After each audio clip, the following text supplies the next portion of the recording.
রাজ্যের ৬ কেন্দ্রের উপনির্বাচনে ৬টিতেই তৃণমূলের ব্যাপক জয়ে মালদায় উড়ল সবুজ আবির।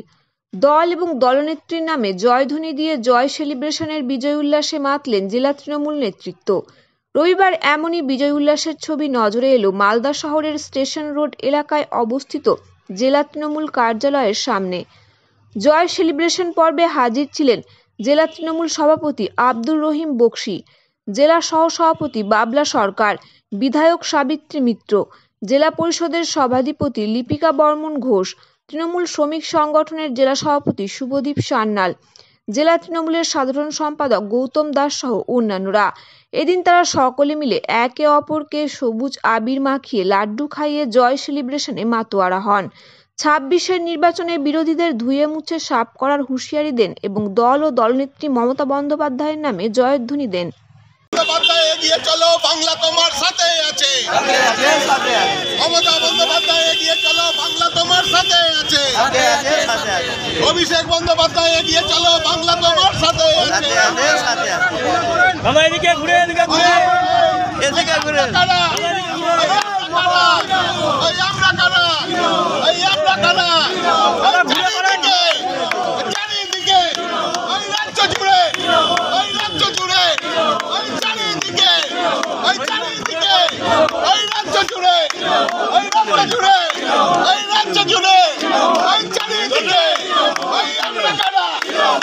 ঘটনা ঘটেছে, সেটা সত্যি ঘটনা ঘটেছে, কিন্তু এটাকে নিয়ে রাজনীতি করেছে এবং ষড়যন্ত্র করেছে, রাজনীতি করেছে বিরোধী দলেরা। কিন্তু যে ঘটনাটা ঘটেছে সে ঘটনা সত্যি, তার দোষী খুঁজে বের করতে হবে এবং তাকে ফাঁসি ব্যবস্থা করতে হবে। আমরা দীর্ঘদিন জমি বাংলায় দেখি, বাংলার মানুষের কাছ থেকে নির্বাচিত মানুষ যাদেরকে পরিত্যাগ করেছে সিপিএম কংগ্রেস, তৃণমূলের বিরুদ্ধে চক্রান্ত করার সময় জোট বেঁধে বিজেপিকে সাহায্য করে তৃণমূলকে উৎখাত করার যে চেষ্টা করেছিল, সেইভাবে আরজি কলের ঘটনায় রাজনৈতিকভাবে ডাক্তারদেরকে তারা পাশে, ডাক্তারদের পিছন থেকে তারা সেখানে একটা রাজনৈতিক অভিসন্ধি করার চেষ্টা করেছিল।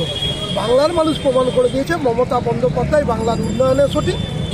তিলোত্তমার মৃত্যুতে মমতা বন্দ্যোপাধ্যায় দোষীদের যে শাস্তি সেটাও সঠিক।